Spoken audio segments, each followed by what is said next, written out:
Hello everyone, it's Jamal Thomas. Welcome to the Progressive Soapbox. So let me make sure I am up. I'm seeing green.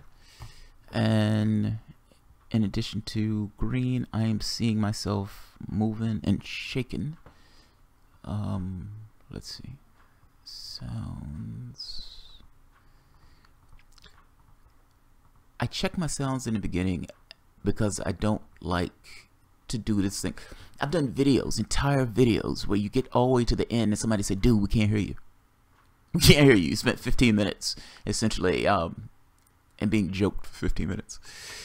So first, hello everyone on a Friday. Hopefully you guys had a decent day. Guys, I want to thank everybody who watches, who likes, who, hell, even if you dislike the videos, who gives super cash, and who supports me through Patreon. You guys are vital to keep this channel up and running.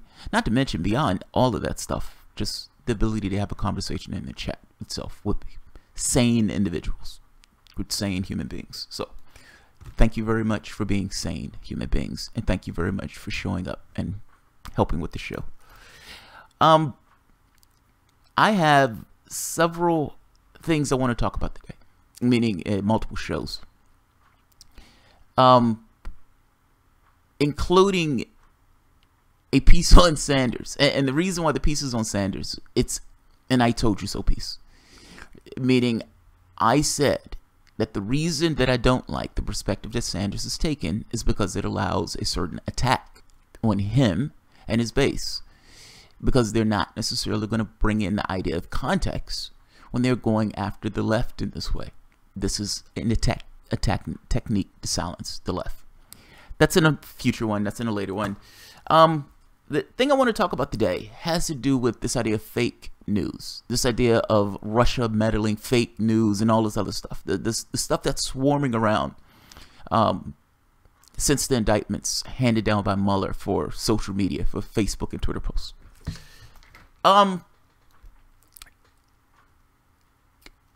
There's something that's being missed in this conversation. There's something that's fundamentally being missed in this conversation.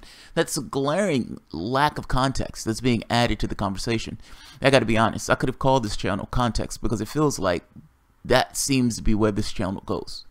It's like this is what they're talking about and this is what they're leaving out of the discussion in order to push you to think a particular way about particular events. It's like it puts you in a box and says, all right, think about the world from the perspective of this box. I give an example. It's like saying, look, either God doesn't care or God doesn't have the capacity to do anything about it. In which case, in both cases, either it's not the God that you think it is, or at the very least it's not the God that you think it is because it doesn't have the power to do something. This puts you in a box in regards to the ideology or in regards to your thinking of this particular problem. They're giving you certain consequences, but they don't necessarily know if those consequences are true. If you take those to be true, then yeah, you're stuck in a box. What if you don't think those things to be true? They have no idea what reality is to even create those lines in that way. I'm saying this is kind of the same way that media presents you with information. It presents you with information along certain lines that kind of diverts your attention and diverts your pattern of thinking into a particular way. You may think that you've come up with some kind of information and insight and everything else, but ultimately you're going down their lines, especially if you inhale MSNBC, CNN, or Fox News. I have a question. If we've reached the era of fake news, if we're post-truth, if Russia has the capacity to put in these Facebook and Twitter posts that can undermine democracy and the way that they go about these affairs, I have a question. Are you telling me that fake news is a recent phenomenon? Meaning that this idea of the United States government feeling that it needs to be able to counter propaganda, that they need to somehow criminalize these people doing Facebook and Twitter posts. I mean, that seems to be absolutely absurd, but that's exactly what they seem to need to do. Is fake news a recent phenomenon? Now, here's the catch. If the answer to that is no, meaning if fake news is not a recent phenomenon, then you have to answer the question of why is all of this stuff going on now? Meaning, why do all of these changes need to take place? Why does the apparatus of government itself needs to pay so much attention to this now if fake news is something that always existed? I'm going to answer that question. Now, I'm going to make the point that says fake news has always existed. That the reason this has become somewhat of a consequence now is not because of Russia, it's not because of the fake news itself. It's somewhat the opposite of that. It's because the institutions itself, meaning the apparatuses of government, the institutions of government, those things, the failure of those things has allowed a certain, I don't want to call it conspiracy, but this idea of distrust in our world around us. How can you trust the world around us when you found in one situation after the next, these guys have lied, these guys have acted purely for political ends, or these guys have behaved in ways that was utterly deceitful? How can you trust the world around you when everyone has this kind of impetus to lie? And you can look back over the time and see where they've lied. So, first question, has fake news always existed? That answer is yes. That answer is, of course, yes. Take a look at this. So, this goes back to the founding of the country, because I'm trying to make this point of how far back this goes and how prevalent this idea of fake news has always been and has always been there. Presidential campaign of 1800 gave the American public its first taste of how outrageous and fierce candidates can be in pursuit of the highest office. Thomas Jefferson, who lost the 1976 presidential election against John Adams, campaigned formidably against the incumbent. He paid the editor of the Richmond Examiner to print the anti-federalist and anti-Adams articles and praise his own campaign. Written attacks by Jefferson supporters claimed that Adams was a hideous hermaphroditical character, which was neither the force of firmness. Oh, Jesus Christ, I'm sorry, this sounds weird. Written by Jefferson supporters claimed that Adams was a hideous hermaphroditical character, which was neither the force and firmness of a man nor the gentleness and sensibility of a woman. Adams' campaign retaliated, calling Jefferson a mean-spirited, low-life fellow with the son of a half-breed Indian squaw sired by a Virginian mulatto father. Think about what's being said here. One guy is calling one candidate is putting out campaign ads saying that the guy's a hermaphrodite that doesn't necessarily have the firmness of a man or the sensibilities of a woman, and the other guy is saying that the guy's a mulatto, somewhat of a half-breed from a squaw. This is the shit they were printing back then. Let's keep going. There's more. Of course there's more.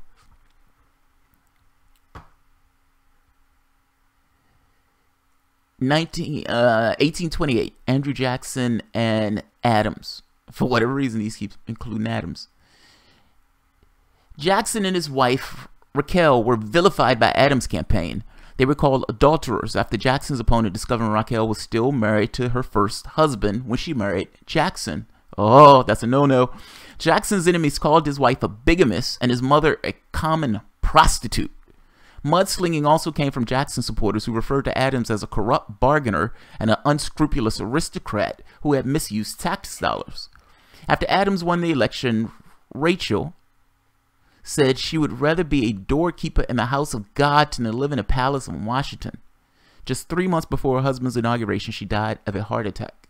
Now, let's go further into this one, because this one gets a little bit more interesting than what they're saying. So, this is Alternet. This is one of the sites that's being attacked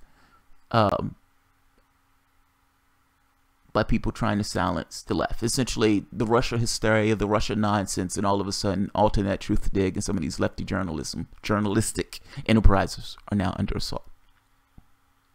Thanks for backing up, Sanders. So, this is a little bit more into this. Jackson's marriage was another weapon Adams used in the election. Rachel Jackson had been married, by most accounts, unhappily, before meeting Jackson. Rachel divorced her first husband, but the Adams campaign insinuated that her divorce had not gone through at the time she married Jackson. Jackson was accused of adultery and living in sin. Rachel was accused of bigamy. These were no small accusations in 1828. The Washington Daily National Journal, which supported Adams, published a pamphlet claiming that Jackson had fought Rachel's husband, chased him away, and stolen his wife. This is not what they're saying. These are campaign ads. This is kind of what I'm getting across. They're putting out campaign ads saying that the guy essentially chased off the man's wife, or chased off the woman's husband, and took her for himself. This is fucking amazing. John Quincy Adams had his own problems. Having been elected as a minority president, he worked tirelessly to legitimize his administration, supporting federal programs to aim the national transportation and infrastructure and protective tariffs to safeguard American industry. This left him in the open for accusations from Democrats of corruption and federal overreach. The South, especially, felt that the tariffs penalized them in order to prop up northern industry. The Jacksonians labeled protective tariffs on iron, hemp, and flax as tariff abominations. Adams had begun his career working for the American diplomat in Russia, eventually becoming an American ambassador to Russia. The Jackson people spread the rumor that Adams had provided the Russian Tsar with sexual services of an American woman. Adams, they claim, was nothing more than a pimp, and his success in Russia was a result of pimping prowess. Adams was even accused of gambling and having a pool table in the White House that he paid for with government money. One Adams newspaper even wrote that General Jackson's mother was a common prostitute brought to this country by British soldiers. She afterwards married a mulatto man, with whom she had several children, of which one was General Jackson. And I jumped to that. Let me read the top part of that just so you have context. As the mud flew back and forth, the campaign got so nasty that Adams completely withdrew from any active participation, feeling that he was above such campaign filth. One Adams newspaper even wrote, General Jackson's mother was a common prostitute brought to this country by British soldiers. She afterwards married a mulatto man with whom she had several children, of which Jackson was one. The point I'm trying to make here is this stuff wasn't really true. At least all of it wasn't true. They used this to attack their opponents and to go after their opponents. It was fake news. It was fake news. Spanish-American War was fake news. Gulf of Tonkin was fake news. A lot of the stuff was fake news. Fake news was prevalent. I mean, it wasn't necessarily something that is just all of a sudden it's a today thing. Even back then, it was a prevalent phenomena in American politics. You could say politics in general. The issue here is not the fake news. It's not the fake news. It's not the Russia. It's not anybody else. The issue here is the loss of faith in the institutions themselves. If my first answer is right, meaning fake news has always been around, then the second question becomes, why is fake news so prevalent now? And the point that I'm making here is, it's because this stuff doesn't expand or exist in a vacuum. I mean, ultimately, if fake news, how can I say this? It's almost like it's like you had a benchmark of something that's 5 feet high. Somebody else comes in that's 10 feet, at which point the 5 feet looks short. Somebody else comes in at 5'2". Well, at that point, the 5 feet is not that short anymore. That's a horrible example. What I'm saying is, it's one thing if you have trust in your government and your institutions. If I trust my government, if I trust the institutions of that government, if I think that the world around me, for all intents and purposes, for the most part, what the world actually is.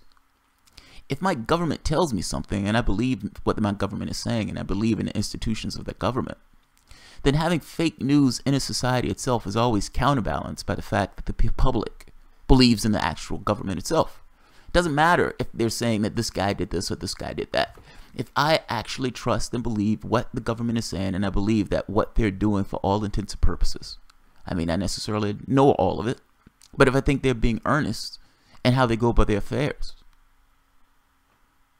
fake news is not all that important. The prevalence of it, the legitimacy of it, how important it is, diminishes when you have institutions that the people in that particular country believe in and trust. You have something to put your hands on. So having this other news swirling around and everything else doesn't necessarily carry the same weight that it would carry if people did not trust those institutions, in which case they had no idea on what was true. They had no idea what was true.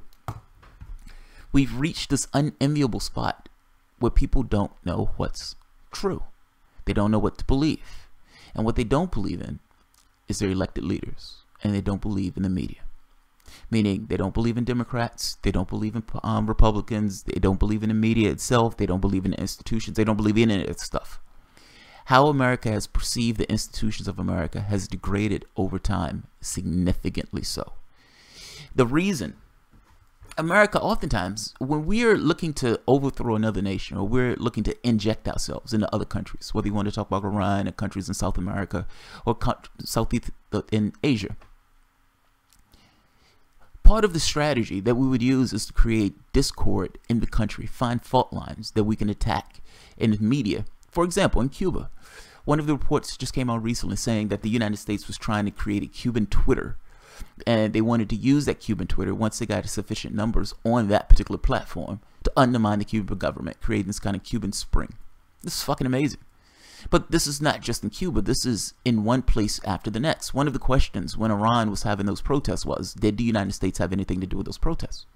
In Libya, when they were having those protests, and the United States was saying, we need to go in for humanitarian reasons. Those things, in many cases, are stirred based on what we do and that way we inject ourselves in those countries, whether it's passing money around in order to, certain people to create certain, instigate certain groups in those countries, or something a little bit more subversive, like a Twitter, like a Cuban Twitter. The point I'm trying to make here is this.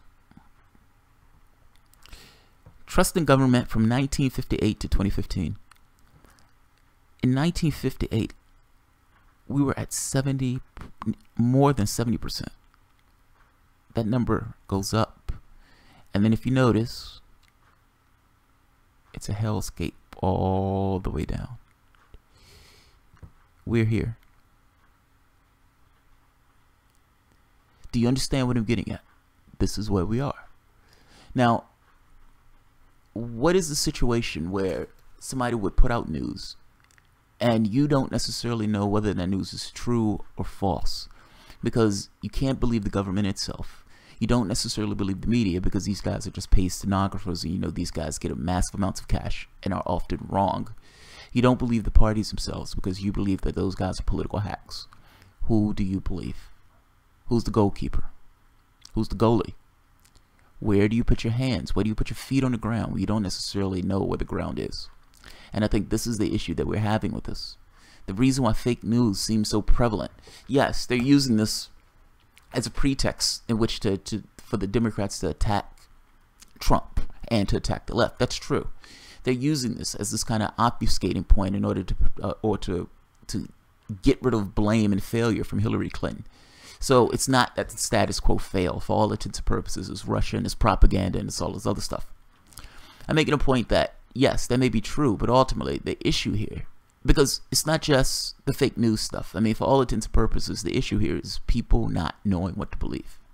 You have a school shooting. People come out and says, oh, it's a false flag. Now, people are like, oh my God, I can't believe people think that those things are false flags. But they never really interrogate why people think those things are false flags. One case after the next, people look at those things and say, I don't believe it. Now, some people are blown away by people not believing this stuff, but I'm trying to make the point that the people who don't believe it are not insane for not believing it. It's just a consequence of this particular phenomena. If your government has such a low trust rating and you don't trust what they're saying, then how do you know it's true?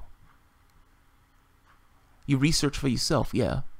But even with that, with the internet and all this other stuff, you may come with 10 different stories of events.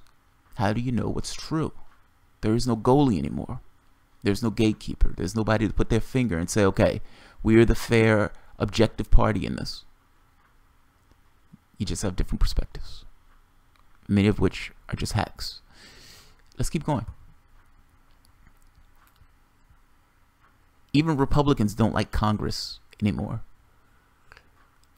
Congress sank to 10% approval rating in a new Quinnipiac poll released Thursday, with roughly 5 in 6 Americans saying they disapprove of the country's legislative body. This compares to 18% approval rating in March. This story came out in August 2017.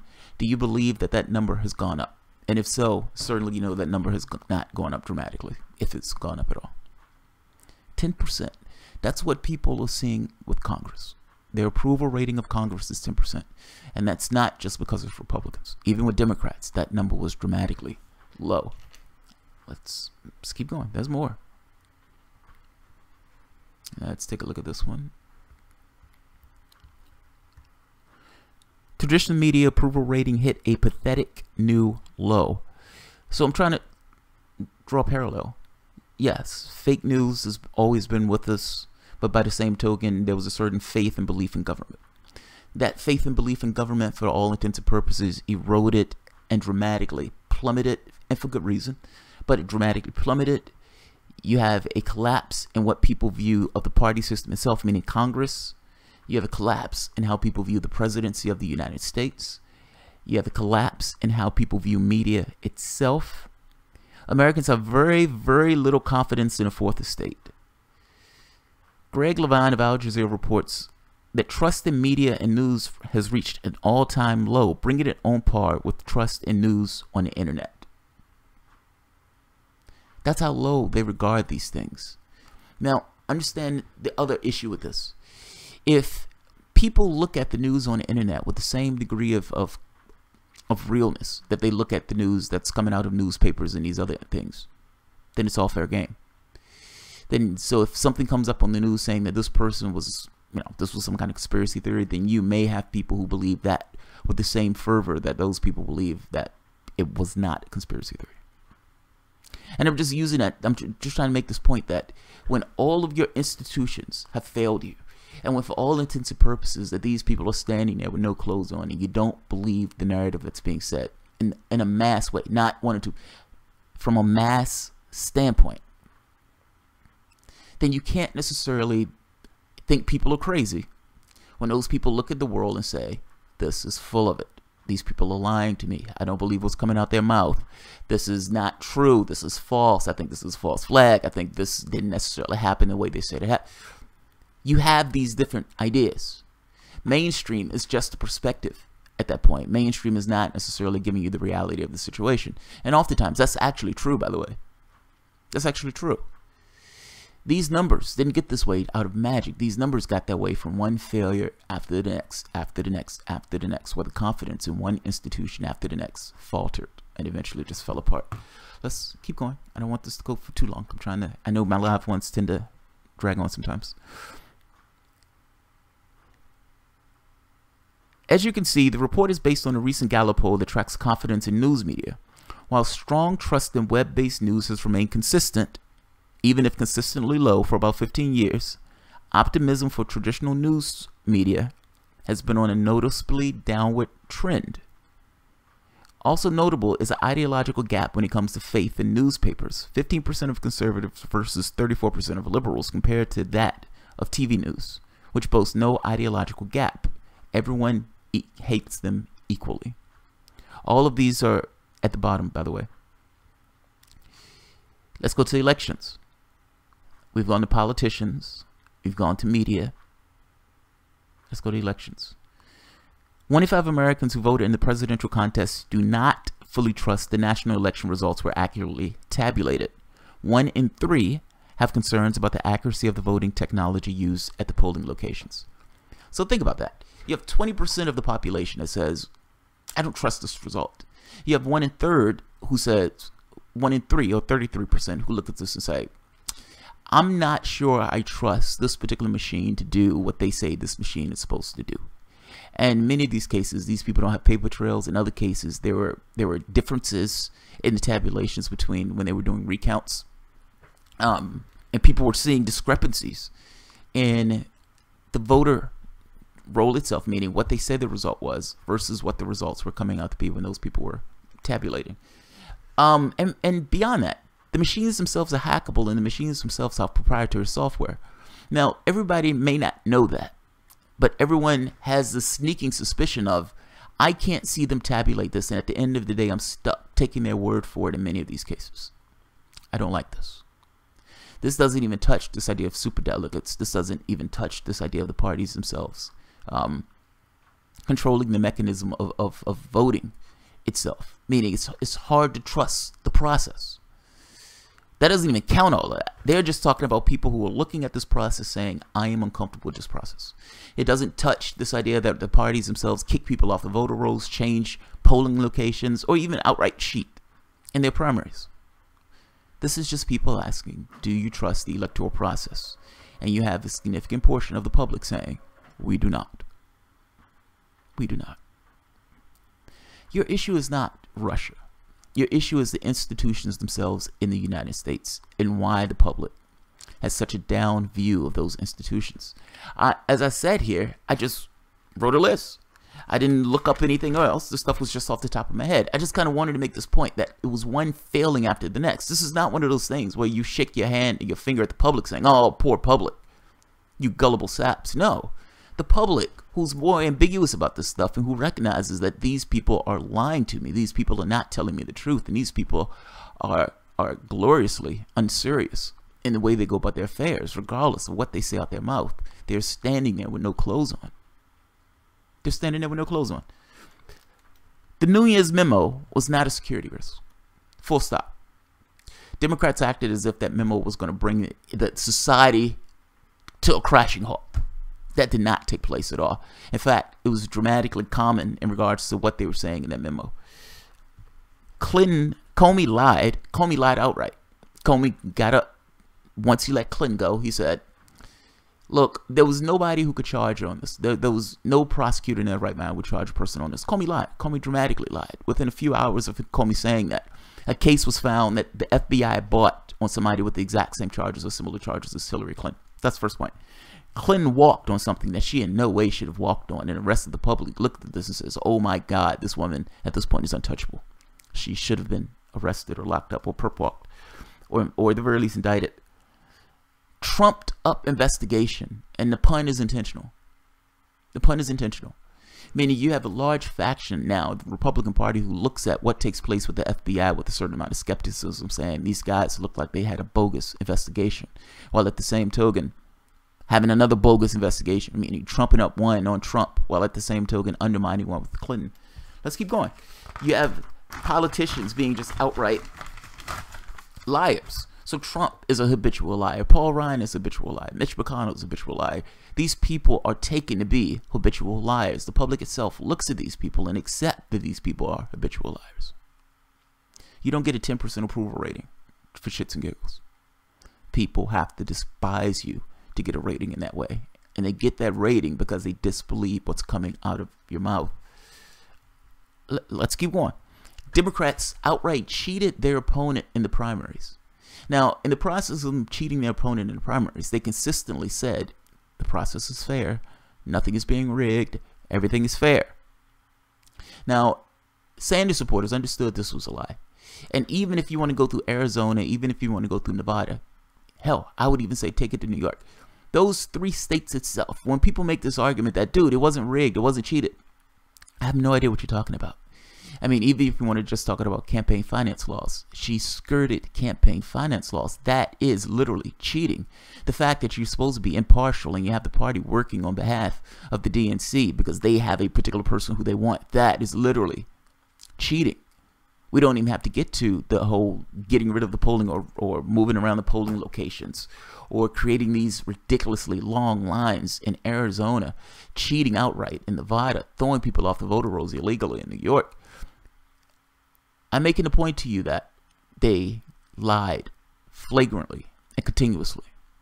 They cheated.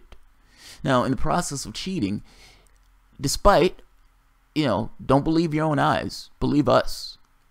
And they said, we are united. Despite having 15 million people leave the party, and everybody knew that 15 million people left the party. Even news people looking at them saying, did you cheat Bernie Sanders? It looked like you guys cheated Bernie Sanders. They outright lied. And the fact is, there's a certain amount of shamelessness associated with the way that they will lie about this stuff. Let's keep going.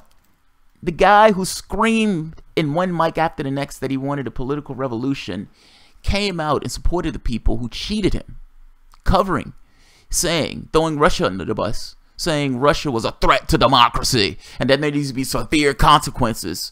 At this point, company man is now this big tough guy who's ready to punch Vladimir Putin in the face. By the same token, the same company man and the same tough guy in no way mentioned the fact that he himself was being cheated and that everybody understood that he was being cheated. I mean, come on. Where is your legitimacy at the point where people understood, they understand that the man who's looking into the camera, who's saying that Vladimir Putin cheated us, that he himself was being cheated and he himself is covering for the people using Vladimir Putin, who cheated him. It's amazing. Fucking amazing. Let's keep going. Media is full of liars. Whether you want to talk about MSNBC, whether you want to talk about Fox News, whether you want to talk about CNN. If they're having a conversation with a politician, and in every conversation with that politician or with any politician, they're not asking how much money are you getting from this place, that place, and does this have any effect on your vote? And if that politician says something, you impeach their testimony by showing, well, it looks like you got a bunch of money from this. This is what your public wanted, but this is what you did. Explain this. Why are you doing this? And why are you doing this against the public will? And if you're supposed to be in that office in order to affect the public will, meaning being the avatar of the public, then why are you going against what the public wants? Every conversation should start that way. If you're not, then you're ignoring the fact that these people are bribed. Something that you should know by now. If you're not having conversations with some of the people who are either, and it doesn't matter, Democrat or Republican, and you're not asking them questions like, it seems like you're murdering a lot of civilians. It seems like you're murdering a whole heaping bunch of civilians.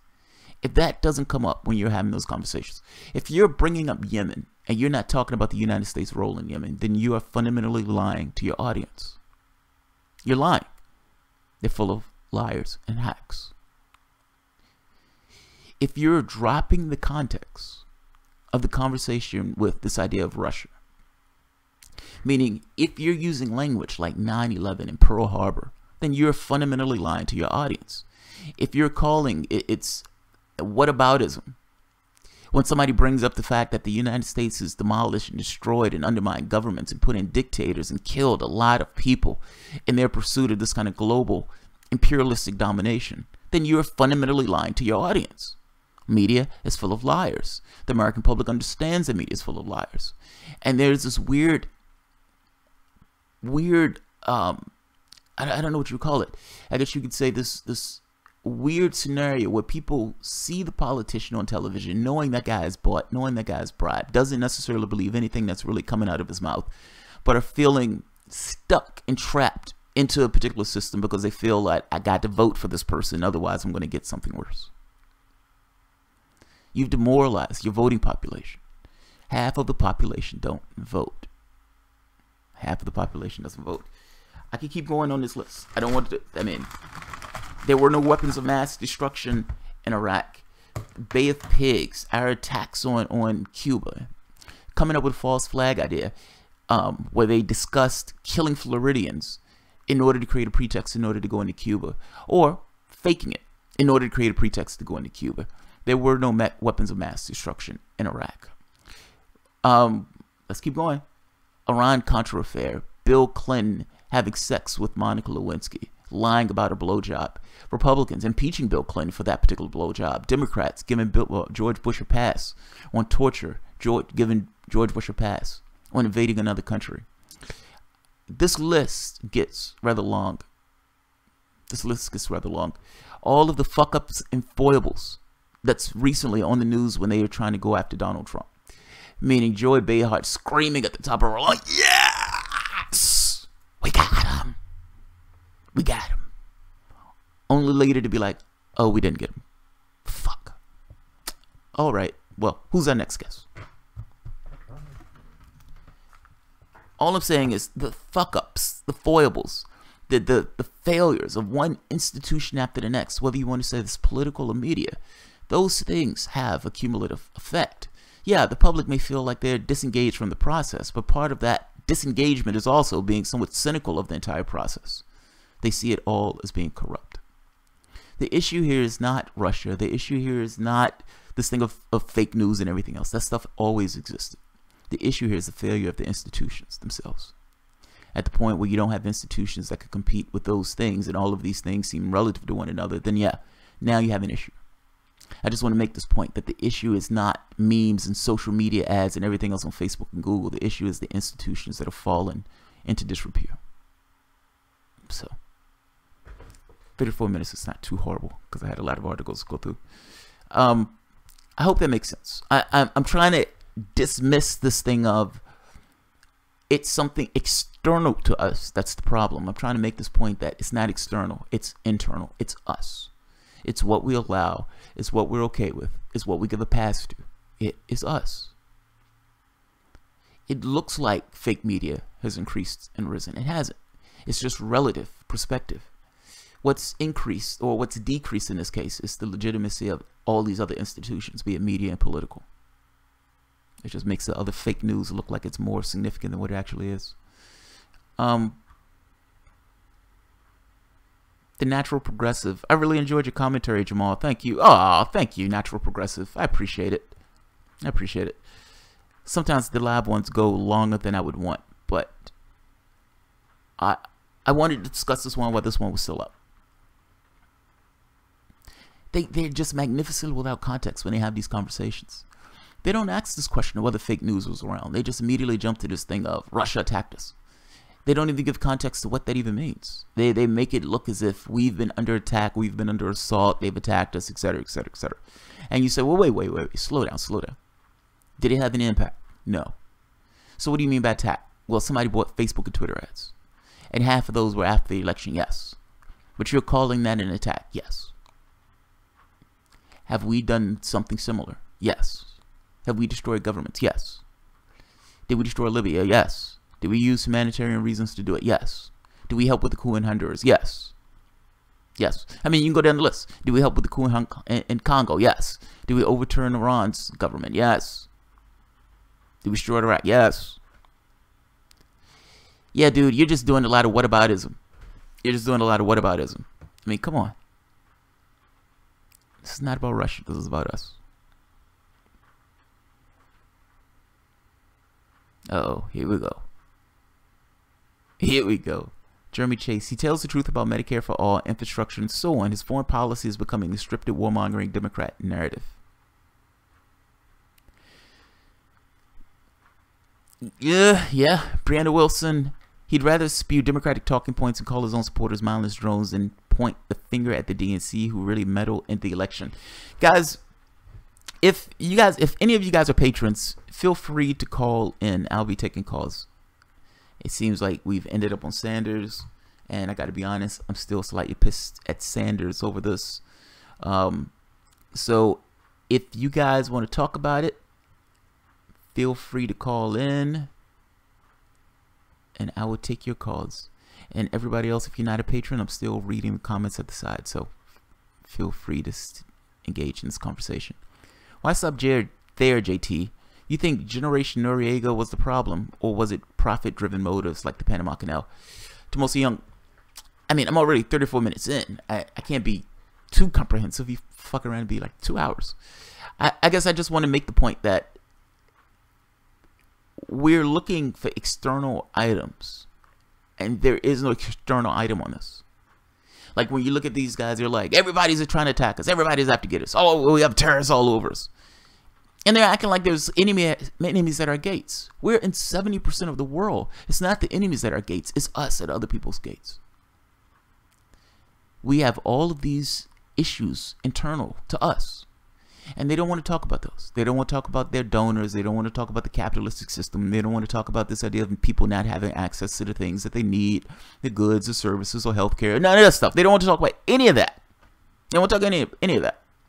They want to talk about Trump. They want to talk about Russia. They want to talk about Facebook and Twitter ads. Facebook and fucking Twitter ads. That's literally what the conversation that we're having. Facebook and Twitter ads. We've destroyed countries. Put that shit in context. What does it look like when a foreign power comes into your country and bombs your planes or whatever it is, bombs something in your country? Now, your media notes it. Your media is aware of it. Let's give Cenk Uygur the benefit of the doubt and say they're Nerf bombs. They're not real bombs. They're Nerf bombs.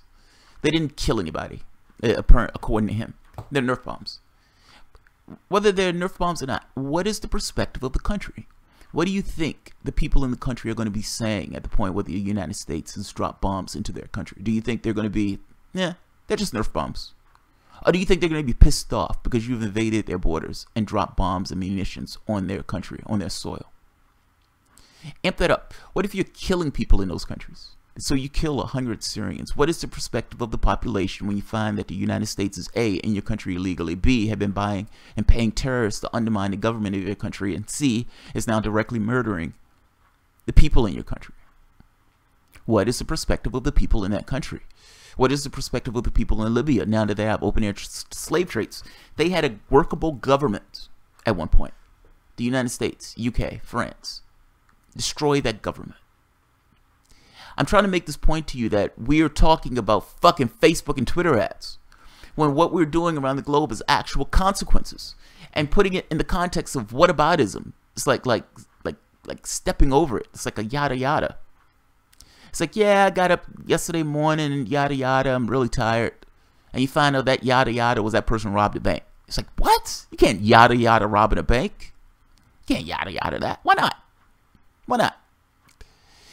For all intents and purposes, saying that this stuff is whataboutism, you're talking about, yeah, man, saying that they put a brutal dictator in Iran, that's just whataboutism. That's just whataboutism. That we put people in countries where millions or a million people were being murdered in South Asia based on our actions, that's just whataboutism. That's just whataboutism. The mom and the dad and the cousin and the uncle and all the kids that were being killed in Syria based on the bombings that we were doing, whataboutism. That's whataboutism. That's all that is. That's all that is. Pet hacker, Mikey Mike, the Russian bot. I never got a chance to become a Dean fan before he flamed out. So what I've watched for him while he was the DNC chair. Yeah. He's been shilling pretty bad for the DNC at this point. Jimmy Dore said he grew up and sold out. Republicans and Democrats are not accomplishers, not on general welfare. Trudy, that is absolutely true. Agreed. Clyde illusion. Plutocrats corrupting the DNC, RNC, and their lapdogs, consolidated, monopolized mainstream media are responsible for the era of fake news, not Russian plutocrats attacking the working class in Russia. Yes, agreed. Agreed. Like, I'm trying to get across the thing that destroyed confidence in the system itself. The fake news was always there. It's like if you had, I tried to make this point before, and I think I made it inelegantly. But say for the moment that you had a constant of fake news, and let's say that constant was 5 feet of something. That's my image of 5 feet, if you can see it. I don't know if you can see it. Say for the moment that trust in government was 20. The 5 feet doesn't really matter at that point. Now, yes, we go into other countries and we foment revolutions and everything else by spreading fake news and creating, uprisings and all that. But for all intents and purposes, if your public is looking at your government and saying, yeah, we may fuck up sometimes, but ultimately what we do for the right reasons. And yeah, I trust my politicians and I trust the parties that I lend my support to. What happens when that's no longer 20? What happens when that's 5? And you have fake news and your institutions now ranking up for all intents and purposes around the same numbers in regards to how people trust and view those things. Then yeah, now they're screaming fake news is an issue, because at this point fake news becomes an issue. But that fake news is not an issue because of the fake news in and of itself. The issue becomes us. It becomes the institutions. It becomes the failures. It becomes the lies. It becomes the things that media has done to completely obliterate trust in media. It becomes the things that politicians have done to completely obliterate trust in politicians. It's not Russia. That's my point. It's us. It's us. They completely leave out the context when they're having this conversation. So it's not, well, wait a minute. We've always had fake news. Fake news wasn't an issue. And if our democracy is so brittle where a Facebook ad and Twitter ad is going to, have it crumbling like a house of cards, then we have a different conversation. We have a fucking emergency. And that emergency has nothing to do with the Facebook and Twitter ads. That's what I'm getting at. They're pointing to something that had no effect on things. But what they're talking about, or what they're ignoring and walking past, is a larger issue in this case, meaning the failure of our institutions. Now, media likes to give itself a pat on the back like it's doing something fucking awesome and fucking amazing. Clearly, the public does not believe that what it's doing is fucking awesome and fucking amazing. It believes it's fucking up royally and not giving it the full picture of events. And in this case, the public is right. The public is absolutely right.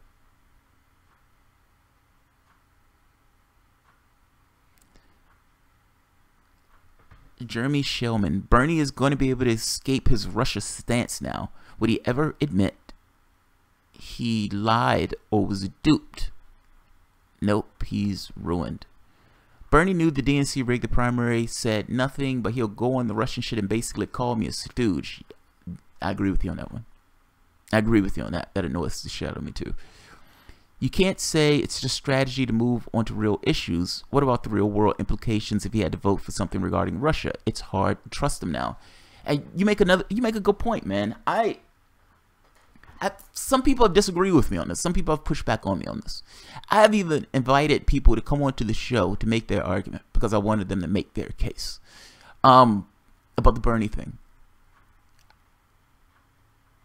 I don't like weakness. I don't like weakness in my politicians. You're going up against what you call the quote-unquote establishment, and you're screaming about a political revolution as if there's a such thing as this kind of bloodless coup. Maybe there is a such thing as a bloodless coup, but it doesn't necessarily mean you're leaving unscathed. It takes a certain degree of strength to be able to push back against certain narratives that these guys are pushing that is nonsense. And if these narratives can be used to attack you or your base or your supporters or to undermine your support, do you understand that at this point that they're not even going to bring in that this had no effect on the election? They're going to use this purely and conflate it, by the way, in order to say that status quo failed. I mean, status quo didn't fail for its own thing. They're not going to bring it to the point that it had no effect on the election. They're going to use conflation. They're just going to say, look, Bernie Sanders and Trump was being helped by this. Bernie Sanders was being helped by this. His supporters were being helped by this. Bernie Sanders himself said that the election, that Russia was trying to help him in his campaign out. The conversations that they're having about this are purely based on this thing of Bernie Sanders and Donald Trump was being helped by Putin. They will not bring in context, which is the reason why you shouldn't allow them this particular perch on which to attack you and your supporters. Where did we start this, by the way? Where did this start, meaning the Trump and Russia thing? We are far, far away from that. I mean, the original premise of this was Donald Trump worked with Vladimir Putin to hack the DNC in order to release factually true information showing that the DNC cheated Bernie Sanders in addition to Hillary Clinton operating a slush fund. I mean, there was more to it, but for all intents and purposes, that's what was put up. Now, they didn't have anything to show Trump and Russia, and they just said, fuck it, we'll leave that, and we'll jump to, we told you about the goddamn Russians. But that wasn't the original pretext. And not just the original pretext. You've landed on Twitter and Facebook ads. Do you know how ridiculous that is? Do you know how ridiculous that is? That's the smoking gun that Mueller comes up with? We found Twitter and Facebook ads. No, they don't have a link to Trump. No, they didn't have an impact on the election. Yes, we do the same thing. But this is a big fucking deal. It's like Pearl Harbor. They are going to attack Sanders with that perch. They're going to say thank you for your help. And they're going to beat him over the head with that particular perch. I guarantee it. I guarantee it. Guarantee it. Pat Hacker, Hillary backers aren't going to vote for Sanders in 2020. Well, then their candidate is going to lose. Then their candidate is going to lose because they're not getting my vote on that either. David Thompson, focus on the issues. Agreed. Agreed. When Jeremy Corbyn answered that question about him being a communist or a communist sympathizer or something like that, that answer was instructive. The answer was instructive. Those people are nuts. Those people are conspiracy theorists. And at the end of the day, when I get the opportunity to take power, I am going after them. Well, hell, take Jill Stein if you want to look for somebody else in the country. Jill Stein essentially dealt with the allegations that these guys were putting out and hit them right in the eye. she made that reporter look fucking ridiculous, because Jill Stein got it into argument, meaning into the conversation space, that what you're talking about, the context of this conversation, is going on one Facebook ad. It's like everything that you're saying here is talking about one Facebook ad. I don't think it's a huge amount. I don't think, some people may disagree with me on this. I don't think it's a huge amount for Sanders to not hit his people in the knees, or for Sanders to not allow a perch. Look, people may disagree with me on this, but he has allowed a perch. That's my issue. He has allowed a perch. He has allowed something to say, to gut his supporters. Hillary Clinton didn't lose because she was just a failed candidate. Hillary Clinton lost because of Trump and Russia. And not even Trump and Russia, because of Russia. Because of Russia. Trump didn't say anything about it. Bernie Sanders was being helped by it. His supporters, I mean, fuck, they were just being manipulated. Come on. It's fucking aggravating, man. It's completely aggravating. I am one of those people who, I like Sanders for all intents and purposes. I did not like this. I did not like this. And I don't necessarily think I was being unfair to say that he's undercutting him and his base from a... Don't take my word for it. Don't take my word for it at all. Look at this. This is a guy that Donald Trump called incompetent. I think he used the term incompetent. It's like a stupid idiot or something. Yeah, call him a clown that nobody ever heard of. But that clown that nobody ever heard of has gotten a little bit of a clout and a little bit of a following. Bernie Sanders and Donald Trump claimed 2016 elections were rigged, received Kremlin support, opposed critical sanctions on Moscow, and now attempt to sow doubt over the U.S. intelligence and law enforcement findings on Putin's interference. On this matter, they're two sides of the same coin. They're talking about Sanders. Think of what's being said. Donald Trump and Bernie Sanders are, for all intents and purposes, the same thing. I mean, both of these guys got support from the Kremlin.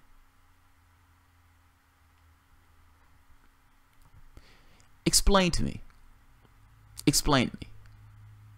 At which point did American politics become this thing where people were just honest gentlemen that gave the context that was necessary when they were having a conversation? That's never been the case.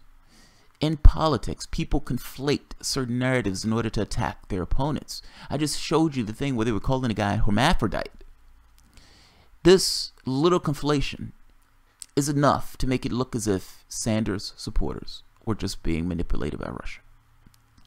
I guarantee you, when Hillary Clinton supporters, when Booker, when these guys are attacking Sanders, when these hit pieces are coming out, they're not going to add in the context.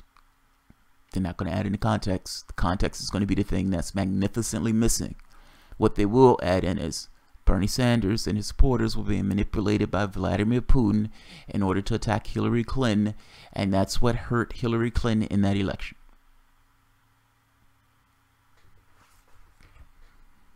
We'll see. I am pretty certain I will have an I Told You So video, however. In fact,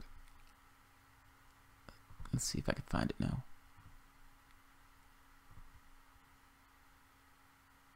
All right, right here.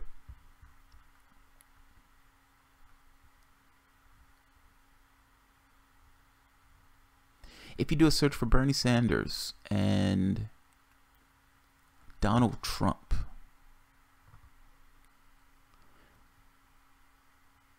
special counsel indictment says Russia used fake personas to support Bernie Sanders and Donald Trump. Mueller indictments list two candidates of Russian defendants intended to support Donald Trump and Bernie Sanders. Maybe he wants to call this nuts in his own outlet box. I guess that's Peter fucking Dow. He's a hack. Who could have guessed? They engage in operations primarily to communicate derogatory information about Hillary Clinton, to denigrate other candidates such as Ted Cruz and Marco Rubio, and to support Bernie Sanders and then candidate Donald Trump. Do you see what's taking place here? There's none of the context. Now, when Bernie Sanders comes out and says, well, I mean, it was after my campaign was over with, he's adding that in because he's trying to make the point that my campaign was not necessarily bolstered by this. Nobody is going to remember that you said that, Mr. Sanders. Nobody's going to remember that you said that. This could keep going. There's a whole list of these. This is kind of my point. Nobody is going to get the context. The context is going to be magnificently and woefully missing What is going to be heard is Bernie Sanders and Donald Trump was being helped by Vladimir Putin in the Kremlin. That is all that's going to be heard. And they would have you, Bernie Sanders, standing up there giving validity to what these people are saying. So, no, I don't particularly like that particular comment by Bernie Sanders. I don't like that comment. No, Bernie is good on domestic, just not on foreign. Bernie is good on domestic. At least I think he is. I wish he would go further. But I don't want, put it this way, I don't want him going back to the 40s. Like, if your policy is to get in and say, okay, I need to rejuvenate unions. Rejuvenated unions is good for places that have private enterprise, but you need to be thinking further. Stop going back in time. Move forward. There is no place to go back to. Move forward. That's my only issue with this. That's my only issue with this. Schwabi Kate. Oh, you're talking about Doolittle. Oh, so D. Martin. Bernie supported the 1995 Jerusalem Act. What was that? Jerusalem Act in 2016. He says one thing on Jerusalem, but does another thing of subverting any peace process. If Sanders runs against Trump in 2020, will you go for Trump? Fuck no. Fuck no. There is no situation which I will go for Trump. Zero. There is zero situation. Yeah, there is no situation where that would take place.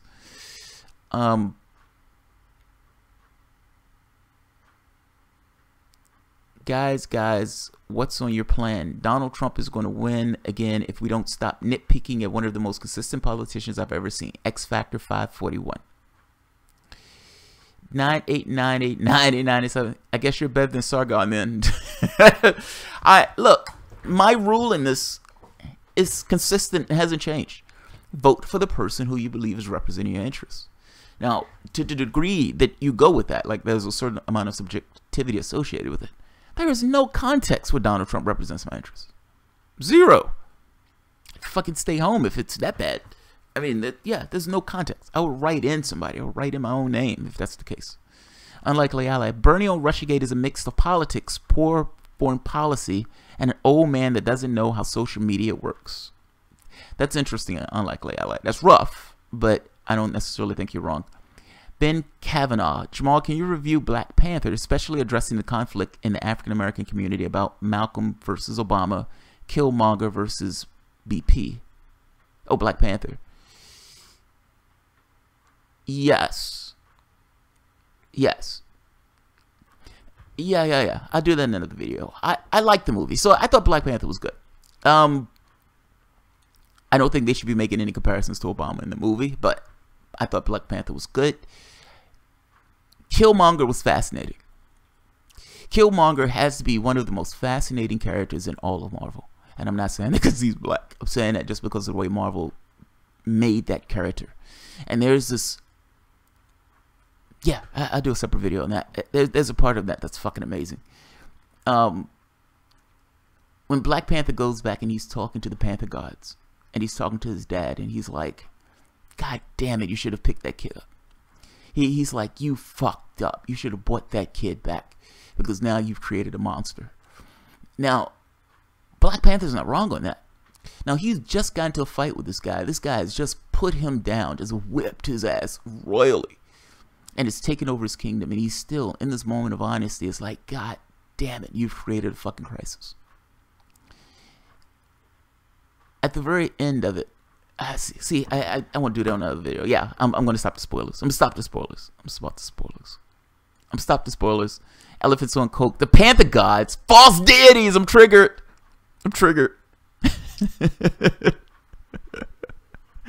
Garden Gnome. The BP comics weren't really good. Haven't seen their films yet. Yeah, it wasn't good. So one part about the DC thing was there are some parts in the Superman and the Justice League one that is amazing. But that movie is horrid. Superman, in probably one of the most misogynist scenes that I think has ever been put to film, where he headbutts Wonder Woman into the ground. It is the funniest shit ever. It's like he headbutts her, Wonder Woman headbutts him back. It's like, no sir, buddy. No sir, you're not gonna get away with that shit here. And Superman flies up and just blam. she just hits the ground and goes through the cement. And it was like, oh my God, that was the most sexist shit I've ever seen in my life. It's fucking hilarious. It's fucking hilarious.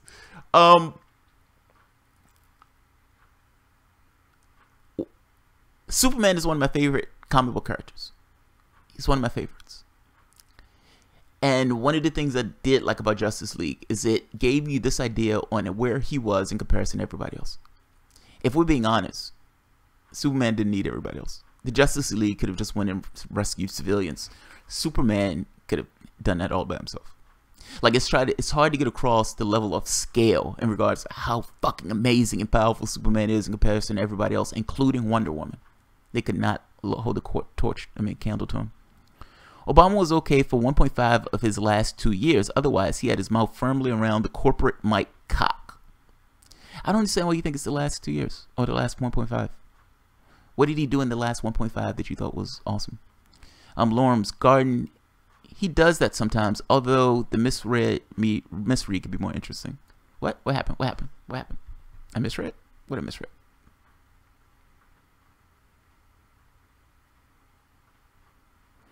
What did I misread? What did I misread? The BP comics were really good. Oh, my bad. The Garden. My bad. The BP comics were really good. I haven't seen the films yet. Okay, fair enough. Green Lantern, loved it. Jeff Johns, Green Lantern, fucking loved it. It's fucking amazing. Superman is OP as fuck, and most of his cinematic appearances don't give him much personality out of that. That's fair. That's fair. Once it's Christopher Reeves was out the character, then yeah, they have this moody Superman. So fair enough. Fair enough. Darkseid is Superman's match, although ultimately Superman beats him every time. I don't understand how Superman holds a candle to Darkseid, if I'm being honest. I mean, Darkseid is a fucking god. He's not even, like, to put it in perspective, say for example, because there may be people here who are like, dude, we have no idea what you're fucking talking about. You're off the reservation. Say, for example, say you have reality, and reality is this kind of software system. Yeah, say you have reality as a software system. And say in this reality that has a software system, you have this file, but you have this file that it's an evolutionary process to the file, or to the folder structure itself. Meaning, you start off in a certain point and you just let the system evolve. Now, the way the system grows and evolves is you end up with the same people in it, but you might have millions or an infinite number of different file storage sets.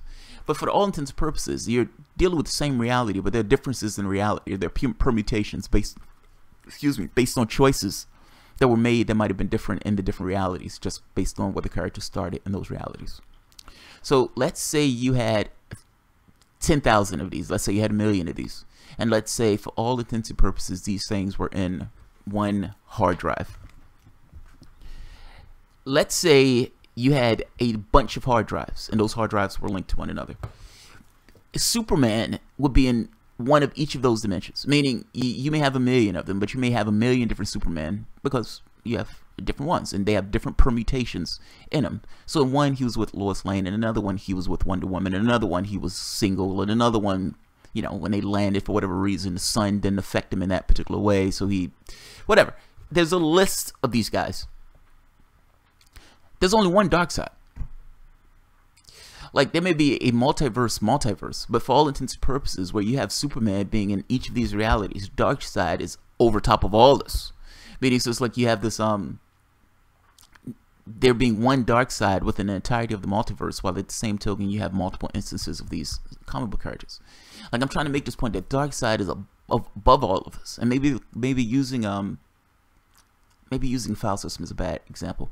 I'm just trying to make this case that you have a multiverse, and you have within that multiverse, based on the decisions that are made by the characters in each of these different realities, you have multiple instances of these characters. So you may have an infinite number of Superman. There's only one Darkseid. Darkseid sits above the multiverse in this way. There's no reason why Superman should ever be able to beat Darkseid. Zero. I mean, it's fucking God.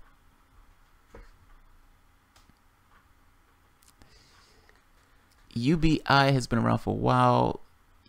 Elephant on Coke, that probably wasn't the joke celebration on Hillary's part. Joy is being a warmonger.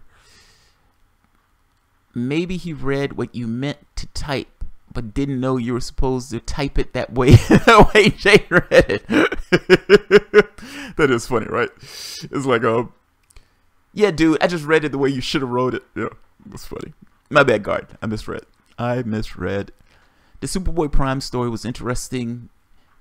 That was one of the alternate universe Supermans. Yeah, you know, when he like broke through the dimension with his raw strength, and because he was Golden Age Superboy, his powers weren't restrained, so he was just fucking a beast. Yeah. Those things are interesting. Darkseid wins, and some we don't see. We don't see it. We only see the ones where Superman wins. You know, that's a good point. So in the alternate, we're on comic books. I shouldn't be on comic books. Reality is a set of facts or the actual state of computers, not the set of possibilities. Your analogy is faulted. If the universe is a computer, it's autonomous. You cannot load software into it. Yeah, Ochova, yeah, you're right. That's why I said it was a bad analogy. Even when I said I was like, the analogy doesn't fully make sense. I guess I'm thinking to myself, if this is a computer system, think of it as if this is a simulation, and the simulation evolves. Then you're not really loading software. I mean, to some degree, I guess you are. You're booting the system. You can say the Big Bang was the moment where the system booted. So that's fair. But it would be like if you had parallel systems running one after the next, after the next, after the next, after the next. But there's something else that's sitting on top of that. That something else being whatever that dimensional space is, Darkseid's living habitat. So all my DC and Marvel first editions back in the 80s for a down payment on a house. No shit. Evernum, let me see, Stoner Corso. How do we know that we can't load software into the universe? Have we been outside of the universe? Stoner Corso, no, what I mean, let me explain what I mean by this. Whether we can load software or not, it's kind of besides the point. I'm making this argument that this is somewhat of an evolved system. Like, it's not a system that's, you know, you snap your fingers and you're there. At least from our standpoint, from our perspective, the system seems like it's something that evolves. I'm saying if you had multiple of these, and it's kind of besides the point, we're kind of floating away from the point. My point is, there are multiple instances of Superman. There's only one instance of Darkseid. That's all. That's all I mean. Damn it. What is that? Pornhub is simulated too? Everything is simulated at that point. In fact, you wouldn't even have a body. You would just have a consciousness that projects the body. It would be like if you were in the dream state. And in that particular dream state, you have a body, you have sky, you talk to people and everything else. At that point, the physical matter reality is almost just a projection of the consciousness. Jeremy Chase, how do we get into this discussion? I have no idea. Somehow we got into comic books. Somehow this discussion tumbled into comic books. Peter Lehrman, quick question. You're against current U.S. foreign policy, but are you then for collapse of current American hegemonic viewpoint? Yeah, hegemony. Or just smarter policy leading to the maintaining the power or accepting multipolar? Peter Lehrman, good question. That's a good question. So I don't like, let me say it this way. I don't want our foreign policy where we're killing people abroad. I don't want us murdering people abroad. I think those things create more complications. Now, this kind of goes into what your goal is. If my goal is for a sustainable world, then right off the bat, murdering and killing and creating terrorists is not going to be a part of it. I think your point is, if you're looking for a multipolar world, then you get into somewhat of a more dubious world. Like having one law and order as opposed to having multiples creates somewhat of a pretext for war. I think that's what you're getting at. I don't think we can continue the way we're going. And if we're in the situation where it takes the United States to be sheriff, judge, jury, executioner going into one place after the next, something needs to change. we shouldn't play this role, and we don't need to be cowboys and everything else. Like I look at what goes on in this country, and for all intents and purposes, we're talking about starting another war. They're talking about starting a war. So even if we're making this argument of a multipolar world leading us to the brink of war, we're already at the brink of war right now. We're already at the brink of war. So, yeah. America will always be a rich country that others will hate. Skunk factory. It's not that the others hate, dude. We're murdering people abroad. Like, it's you're acting as if people are pissed off just because America's a rich country. It has nothing to do with America being a rich country. Like, so you had a situation, a perfect example. John McCain is like bomb Iran. And all of these guys are looking at Iran, threatening Iran, acting like they're going to go into Iran and attack Iran at any moment that they could find to attack Iran. Iran had a democratic elected government at one point. And BP had a monopoly on the oil in Iran. Now, in BP having a monopoly on the oil in Iran, the democratically elected government of Iran said, we don't think you should have a monopoly on this oil. And for all intents and purposes, we're going to use this oil for the people of our country. Now, BP didn't like this. And BP, in collusion with the United States, created a coup in Iran and installed a dictator. Now, that dictator was a brutal, evil gentleman, and he ruled with an iron fist for, I think it was like 20 years before they overthrew the dictator. What do you think the perspective of a country is? Well, you know that another country installed a dictator into your country that was a brutal dictator into your country because you wanted to keep the oil revenue or the oil revenue that was yours. You wanted to use it for the people of that country. What do you believe their perspective is going to be? Do you believe that their perspective is, oh, they're just mad at us because we're rich? Or do you think their perspective is, those fucking assholes install a dictator into our country and they continuously threaten us because we got rid of that particular dictator that they put into our country? Now, a religious maniac eventually took over in Iran, and that's the person who's in charge now, the Ayatollah. But they didn't have a religious maniac there at first. And if we would have left them to their own devices, they probably still would have a democratically elected country. Same thing with Afghanistan. Afghanistan was not a religious backwards country before that was drowning in opioid production or opium production.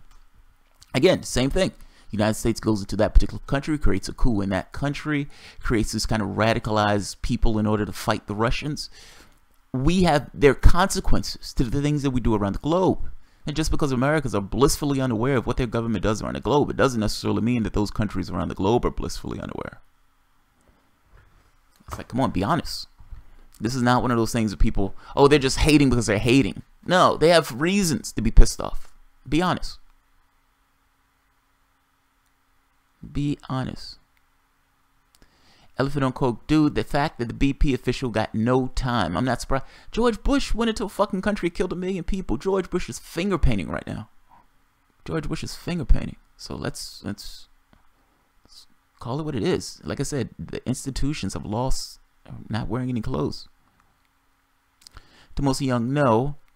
But wouldn't that kind of be ideal? Some kind of altruistic, intelligent dictatorial council. I don't know if that'll be ideal. Like it's the Black Panther conundrum. And just because you have one egalitarian leader, what about the next guy? Fucking next guy could be Killmonger.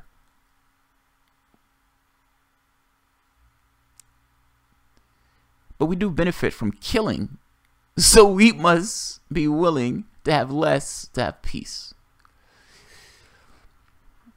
W is creating art, JT.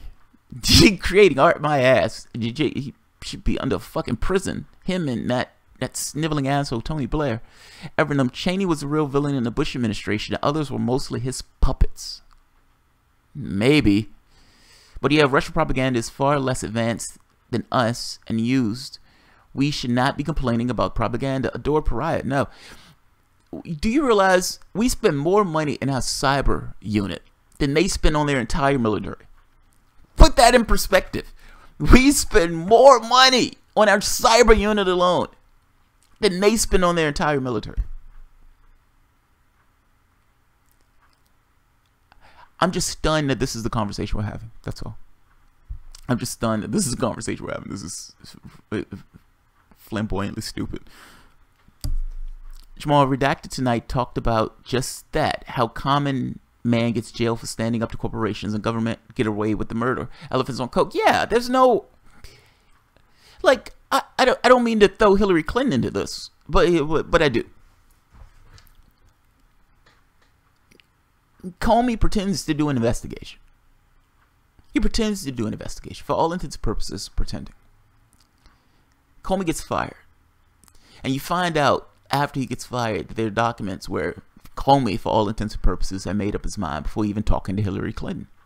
He pretended to do an investigation. Comey, when he comes out and clears Hillary Clinton, says, look, nobody in their right mind will bring a case on this. There's nothing here. She was, you know, I forget the word he used, but essentially she was negligent, but not necessarily criminally so. Then Zero Hedge comes out with an article saying Comey just lied through his teeth, and here's the exact case that was brought last year on a person for the similar to exact same charges. It seems that there's a different rule set for some as opposed to the others. And if you have a different rule set for some as opposed to the others, then you have no hedge. There's no brakes on the car. People can do whatever they want for all intents and purposes and get away with it. If a president of the United States can lie, say there were weapons of mass destruction, go in and kill 1 million people, and then on top of that, torture in order to create a link between 9/11 and Saddam Hussein, and he leaves office, he's not impeached, he's not imprisoned, he's not indicted. He walks. He walks. The next president comes in, is bombing in, 7 other countries. He's using the authorization for something that happened in Iraq to justify bombing in Syria and Yemen and Somalia, all of these different countries that had nothing to do with Iraq. A fig leaf. Nobody calls him on it. Nobody pulls his card on it, and he's allowed to do what he does. You have mass surveillance, illegal mass surveillance. Nobody gets locked up. Nobody gets put in prison over it. It just happens, and it goes about its way. I mean, come on. The no neck guy, that millionaire, billionaire that's missing a neck. He gets on national television and say he's bribing politicians. Nothing happens. People hunch their shoulders, they go about their way. They know he's being bribed. They know the politicians are being bribed. He literally says, I will shut my wallet if these guys say anything about my wealth. I guess my point, there's no consequence. If there's no consequence, you can't necessarily expect there to be any check on the behavior. How can you have check behavior if you have no consequences? You're expecting people to be good, decent people when those people know they don't have a consequence for the behavior that they can undertake. So, yeah. Fuck Clover Doucher. Yeah. Of thought, not physical school. Skunk. It's always small network of people with their own agenda, not for the people. Skunk Factory, yeah, agreed. Agreed. Clyde Illusion. Bernie's heart is still with us. He's just trying to position himself for 2020 to attract low IQ Hillary voters. Without HeroBot support, we may have Trump in 2020 again. Clyde Illusion, that is true. I agree with you. I agree.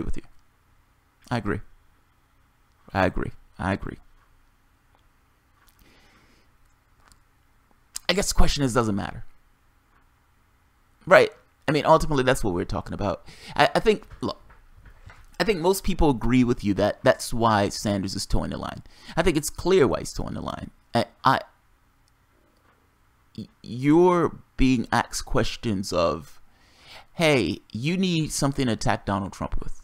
And we need you to be able to work with us to attack Donald Trump. So when we say the Russia thing, we want you to go along with the Russia thing and just pivot to hit Donald Trump. Now, that makes sense to me from the standpoint of, will Hillary Clinton supporters vote for him if he completely comes out and undermine, kicks that thing in the knees in the same way that Joe Stein kicked that thing in the knees? I don't know, and I got to be honest, I don't know if I care. I don't like it. Don't particularly know if I care. Snort Y2K. Difficult to compare current health care with single payer since Single payer is 100% healthcare for 30 billion versus current 20% covered by 40 billion. People just aren't getting it now. Snort, agreed, man. It's like people would say, we spend what 4 times as much as the rest of the world for healthcare, and it's like, certainly you realize we can do this cheaper. It's that type of thing. It's like certainly you realize we can do this cheaper, and yet not so much. Not so much. James Paris, happy Friday, everyone. Share this channel. Oh, thank you, James. Thank you, James. Guys, I appreciate the super cash. I mean, it really does help with the channel, so totally appreciate it. And we have a call. Who's this? Where is it? Shit, I know I opened it. Hold on.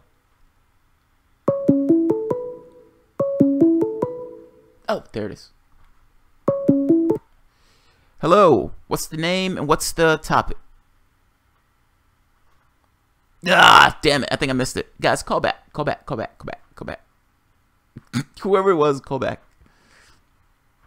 I couldn't find the channel.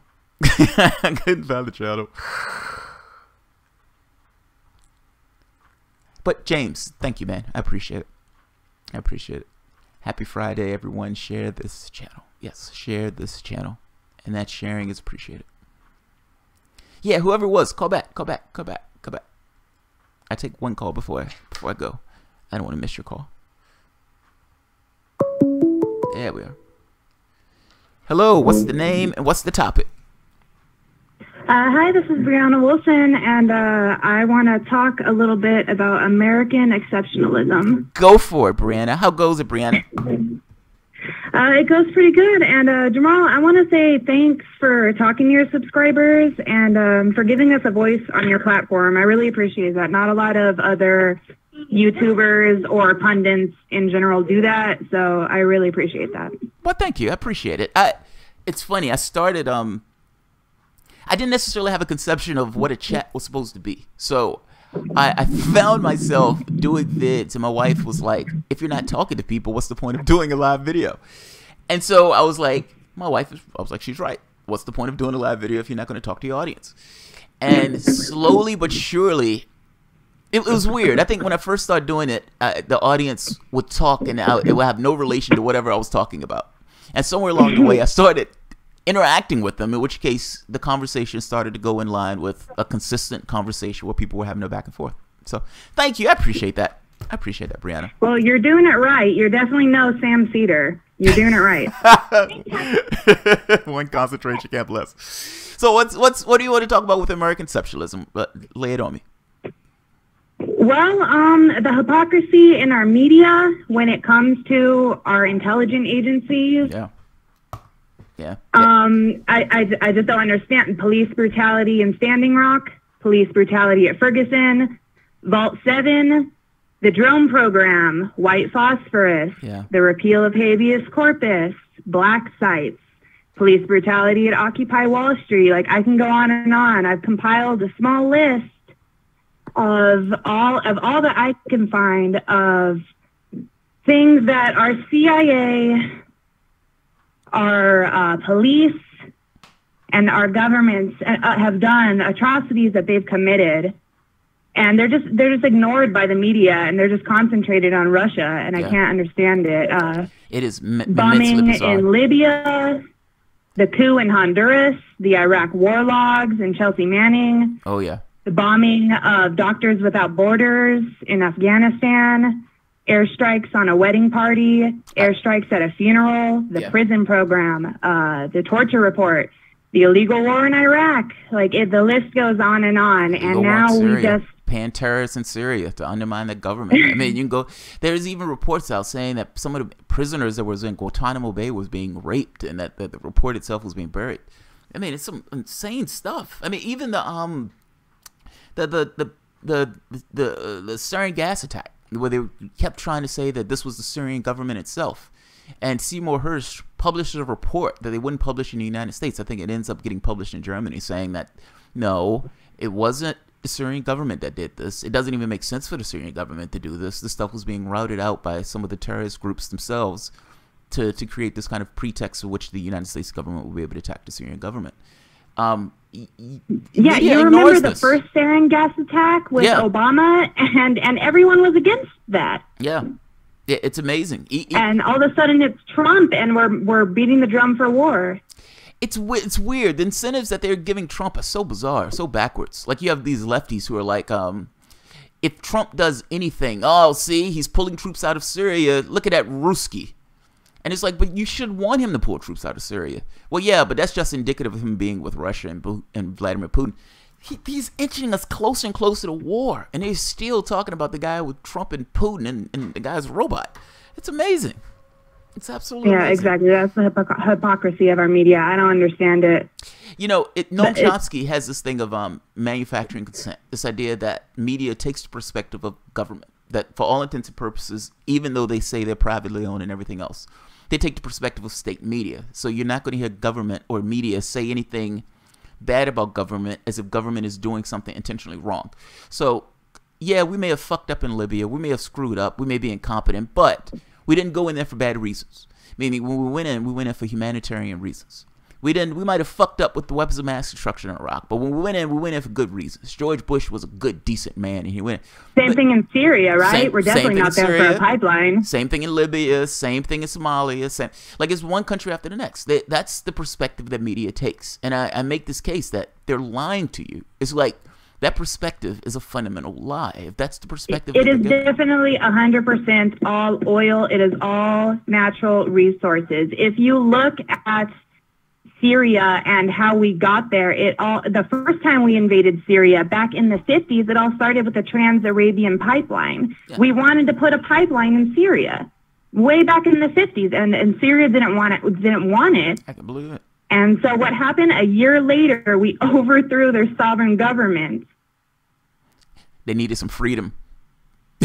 They needed some freedom and democracy. And now, I tried to have a conversation yesterday with a Hillbot about why we're in Syria, and I brought up the pipeline thing. Don't try. And they looked at me like I was crazy. Don't try. They're not. I had a conversation before the election with this woman who was completely in the bag for Obama and Clinton. And I made this point, like, the person who you're going for says she wants to put a missile, air defense shield in Syria. And she was like, yeah. Now, she completely, fundamentally missed this thing that she's invading a sovereign country in order to do this. And you're injecting your military into what's already a civil war conflict. She completely misses that point. And I'm like, but you're going to shoot down a Russian jet. And she says, well, but come on, that's not going to start a war. I'm like, but why don't you believe that that's going to start a war? Well, yeah, just because we shoot down a Russian jet doesn't mean Vladimir Putin is going to create this is going to be the pretext of a war. When Trump is actually less of a war hawk. Yeah, it's amazing. You have a problem. It's amazing. I mean, it's like it smacked to me of the same people in the same way where people would say, well, yeah, Trump doesn't believe that.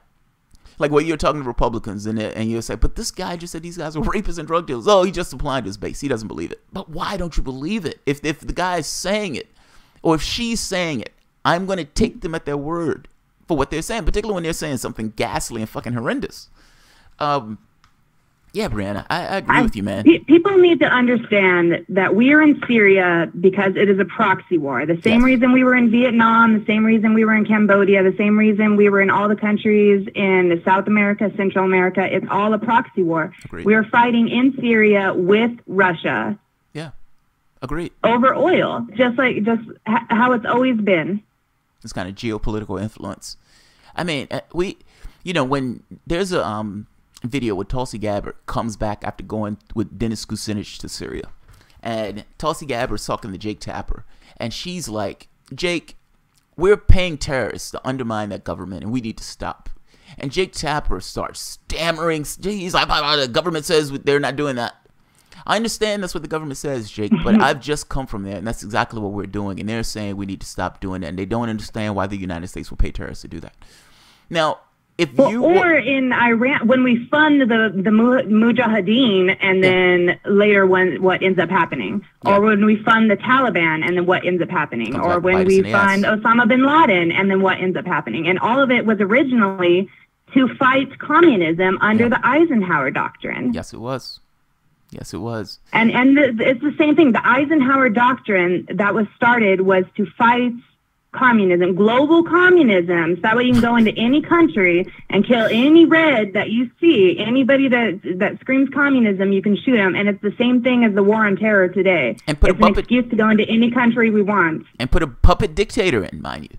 Like exactly. To literally put a strongman into those governments and say, all right, you're going to be the one in charge of this particular thing. You're going to be magnificently wealthy, but you're going to be our strongman.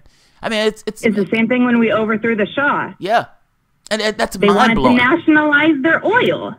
That's mind blowing. And we just couldn't have that. We couldn't have it. We don't. You guys need some freedom. You're looking a little red to us right now. I mean, even going as far back as the banana wars, fighting over fucking bananas. Oh wow, you've gone way back. You've gone way back. Yeah. I mean, you're right though. I mean, what's the guy's name? Perkins, I think. No. I'm thinking Smedley Butler. Wars of Racket. Well, it's two books, Wars of Racket and Perkins, The Economic Hitman. Both go into that. This idea of the pressure, the economic pressure that's put on governments to either give up their resources or lose their job or lose their life. You know, it's like these people all of a sudden ends up with some kind of coup or something else taking over. So, yeah, man. Brandon, I appreciate this call. Thank you. Yeah, I was a little nervous to call, but I had a feeling you were hinting at me. Well, why are you nervous to call? It's you're more than welcome to. The calling thing is something I'm trying to expand. I'm trying to see how my audience likes it and so forth. And so I like it. Sometimes when people are having a conversation, they feel like in typing, either I misread it, as I've been accused of sometimes, or that they can't get everything out. Like it's hard to get their point across in the way that they're typing it. So the call-in thing allows people to get stuff off their chests. So far, I know. I know I'm preaching to the choir here, but I just got to put it out there, man. We cannot trust the CIA, and we cannot trust what our government is saying. They're feeding us the same lie that they always have. I agree. Yeah, I agree. I'm always stunned that people just take that stuff as a word of God. Like these guys they become stenographers. You know, it's not, well, we need to figure out what's the truth. We need to be adversarial with the government itself. It becomes, well, the government says this. there is no second part. The government says this. This is what the government says. It's like, what's the difference between that and the state media at that point? I mean, for all intents and purposes, those things are fundamentally the same. So. Yeah, remember everything else? Iran-Contra and what else? MK Ultra, COINTELPRO, CIA coup in Iran, Bay of Pigs, Tuskegee experiments. Yeah. Remember these things, guys. The Cuban They're thing. true, and they happen to real people. Yeah. And the Kennedy things that were recently released, and I'll leave it at this one. But the Kennedy things that were recently released, where they were talking about either bombing somewhere in Florida to make it look like Cubans had tried to invade, so we will have a pretext to go into Cuba. That is mind-blowing. Like you're talking about killing American citizens to come up with some reason in order to go into Cuba. What was that? Was that Project Mongoose, I want to say? I don't know the name of it, but maybe. This was recent. This was one of the recent releases in the trove of documents that was associated with JFK. When they were talking about this. I don't know the name of it, though. I don't know the name of it. They have you know what? That's Operation Mongoose in Cuba, but I think that was back in the 60s.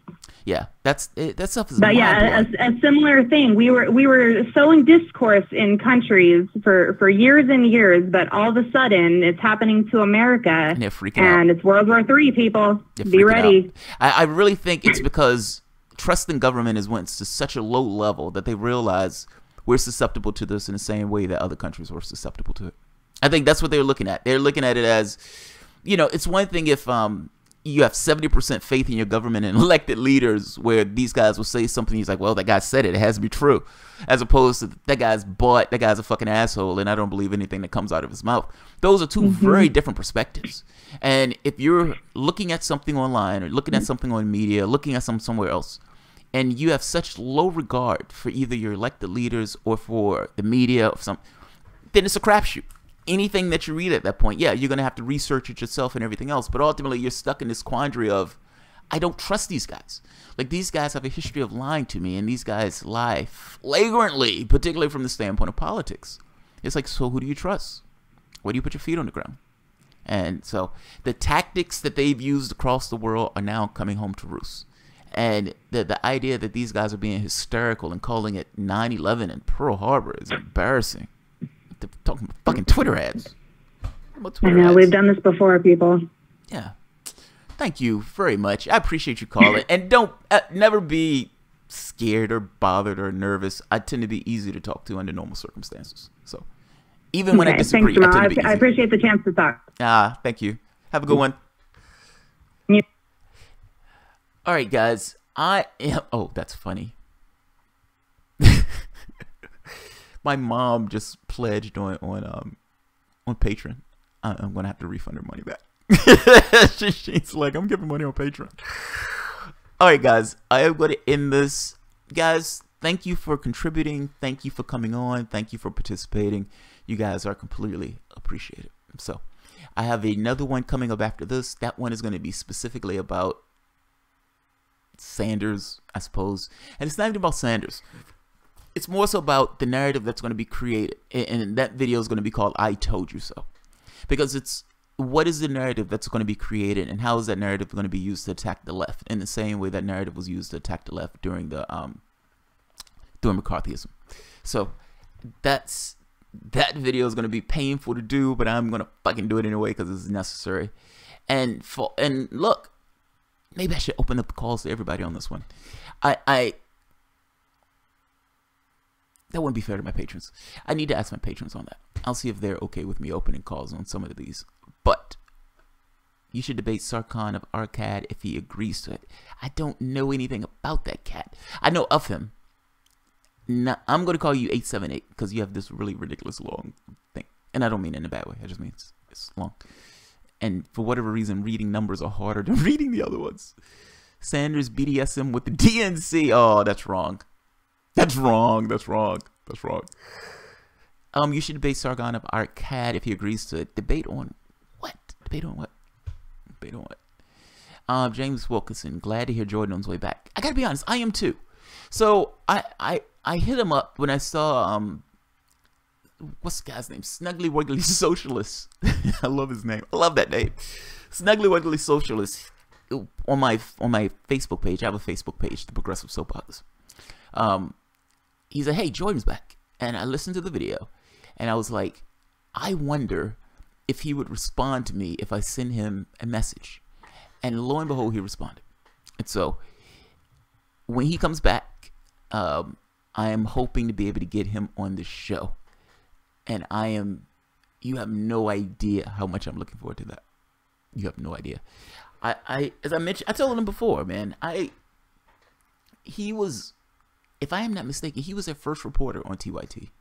And you can make a case that he was one of their best, or at the very least, he was the most natural when he was on TYT in this way. Yes, there may have been issues, to say the least. But taking the other stuff out to the side for the moment, and just saying from a work standpoint, he was a good reporter. He was definitely a good reporter. Elephant on Coke. You need to join up with the other YouTube hosts and activists and do a protest march against Russiagate. I'd be right there, comrade. I'd be right there, comrade. I don't know why, but I love the term comrade. There's a few things I love. I love power to the people for whatever reason. I get this little buzz in me that's like, oh, yes, that feels awesome. And I always laugh when they call people comrade. Like they would say Comrade Corbin or something like that. Shit trips me out. I don't know any other YouTubers and activists doing a protest march on the Russiagate stuff. I know there have been a few of us who've been pretty strong on that this thing is bogus. I mean, Real News Network has done an awesome thing. Glenn Greenwald's been fucking amazing. They've even had a recent debate with people on The Intercept going back and forth with the Russia stuff. Door has been strong on it. I've been strong on it. I think House, HA, yeah. You've had a faction who's been pretty strong on this front. I don't know where these people would march. I don't even know if these people are on the same like in time zone. Like I don't know where some of these people are, and I tend to be siloed for better or for worse because I like the capacity to be able to say whatever I want to say about anybody else. It sounds bad, but it's true. It sounds bad, but it's true. Elephant on Coke, thank you, man. I appreciate it. 878. Debate him regarding Sanders. What is his position on Sanders?